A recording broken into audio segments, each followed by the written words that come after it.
Good morning, Weekend 110ers. I hope you got some good rest and that you're ready to go for this morning here. And we really hope that this weekend that you learn and you are able to hear from Jesus in new ways and ways that you hadn't planned on leading up to this weekend here.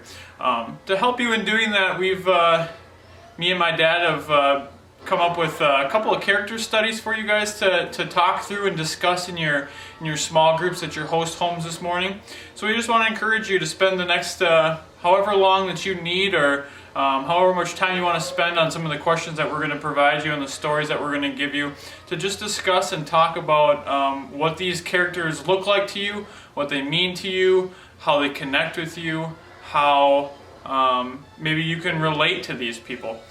So we want to encourage you that find a comfy spot, get circled around the TV or computer or cell phone that you're watching on, and just spend some time here letting God speak to you.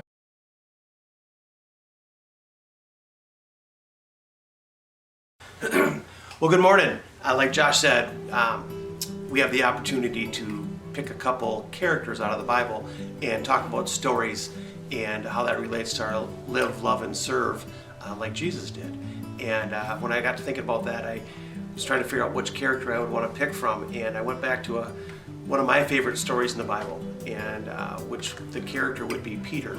And I chose Peter a lot because I think I can associate with him.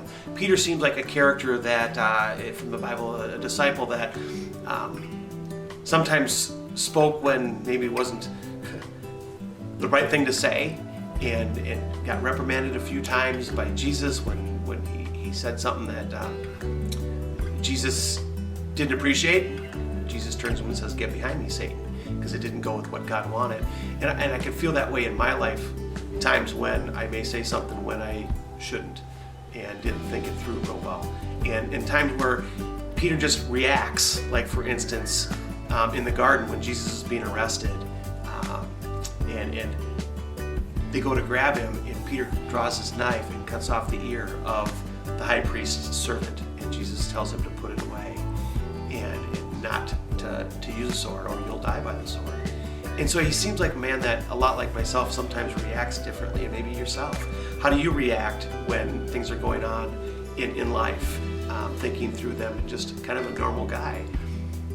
But yet, the story, my favorite story, and the reason I picked the character, comes along the lines in Matthew 14, where Jesus has just gotten done feeding the 5,000 and does this miraculous miracle after teaching 5,000 men. Who knows how many other people, women and children, were there. And he feeds all of them, and they're exhausted. And Jesus is going to go off in the mountains and pray. And he sends the disciples off in a boat. And they go out in the boat, and you can imagine they're wondering how Jesus is going to meet with them and how they're going to get caught up. And gets to be late in the night, and the disciples are on this boat, and they see Jesus walking across the lake, and they're freaked out at first of, what is this? And is it a ghost? And they finally put two and two together and figure out it's Jesus, obviously. And Peter calls out to him and says, "Hey, if it's you, Jesus, have me say the words and I'll come out to you." And I think that's the part for me that I hope when you guys think about the things Jesus wants you to do, are you willing to ask, "Hey Jesus, if it's you, will you come out?" But then the part that for me makes it the favorite part of the story is Peter actually climbs over the edge of the boat and steps into that water where the waves are rushing, and he starts walking towards Jesus. Something we're all supposed to do, and oftentimes it's difficult. And then you think about those difficult times we get into, and the first thing we do is rely back on our own selves, a lot like Peter has done in some of the things he did in the stories from the Bible. And he takes his eyes off of Jesus for a minute and starts to sink. And I think that relates a lot to our lives, as if you're not focused on Jesus, the tendency is to sink and fall away. And Jesus reaches out when he calls up to him and saves him and rescues him. And again, that same principle of all we have to do is call out to Jesus, and he's there to help us. The story for me, I guess, that makes it my favorite is that here's a guy that doesn't do everything right, but yet he gets it, meaning his faith is big enough that he's willing to get out of the boat and walk towards Jesus, even though he may sink, and he does. And I think that's the part that's so cool to me, is that here's a guy that I can relate to. And oftentimes I feel like I do things that Jesus is going to discipline me for, and yet Jesus is always there and always takes me alongside and directs my path again. And I think that's the part I hope that you can put yourself in. Where are you at with Jesus today? If Jesus asked you to do something, would you get out of the boat? Do you have what it takes to say, sink or swim? I'm willing to get out of the boat and walk after Jesus. You know, when it goes to school and talking to friends, or your neighborhood, or sporting event, are you willing to have those hard conversations and know that Jesus has got your back when you go?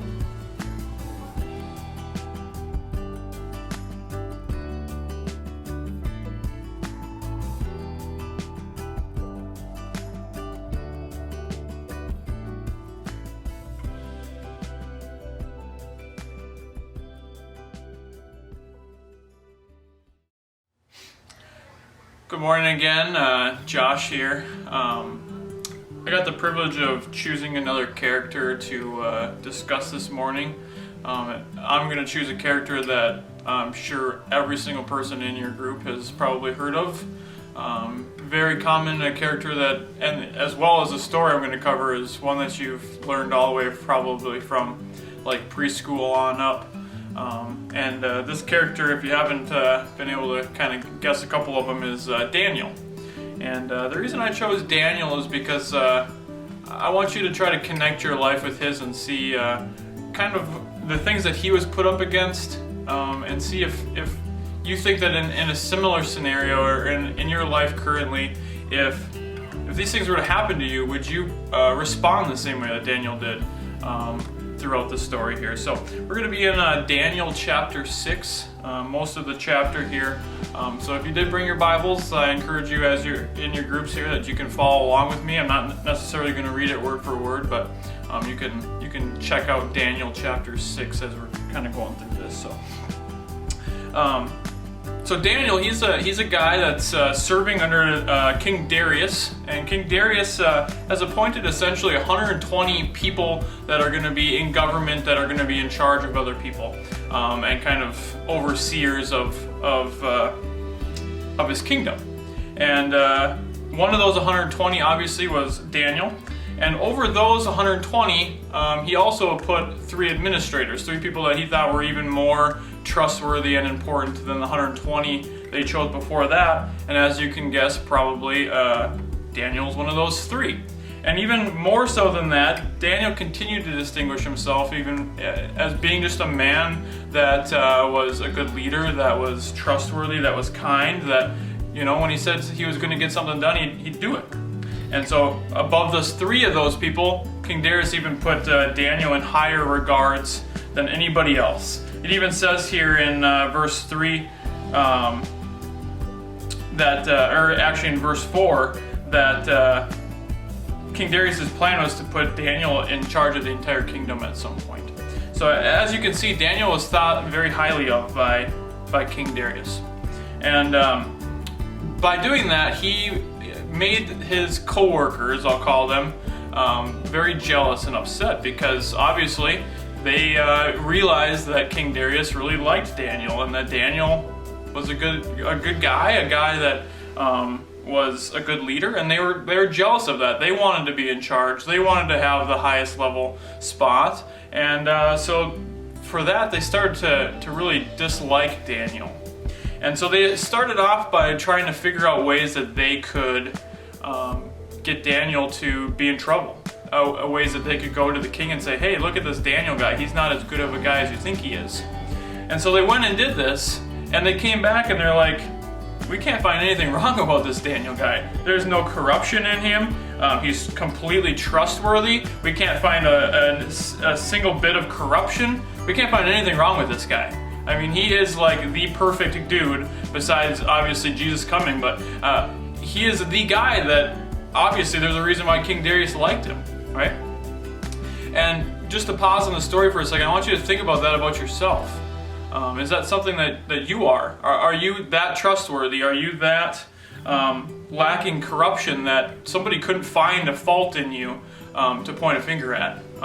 That's a tough thing to do. I think it's a tough way it's tough to live in a life that's that above reproach. So they can't find anything wrong with Daniel, and so they decide, you know what, we're going to have to do something else. We know that this Daniel guy, we know that he loves Jesus, or at this time he loves God, and we're going to have to go and do something against his belief in God, because everything else about him, we can't find anything wrong. So they went and they devised this plan that they went up to King Darius, and they essentially were like, King Darius, you are the greatest king ever. You are the best thing since buttered bread, and we love you, and you deserve all but the praise. Nobody should, because of how good you are, nobody should praise anybody else. And as a king, what do you think King Darius thought? He's like, that sounds pretty good. I like that. I like the sounds of that. So he's like, yeah, let's go through with this. And so the rest of these satraps and these governors, they're like, okay, well, how about we make a decree or a rule that for 30 days nobody can worship anybody besides you, King Darius. And King Darius again was like, I like that. I like the rules of that.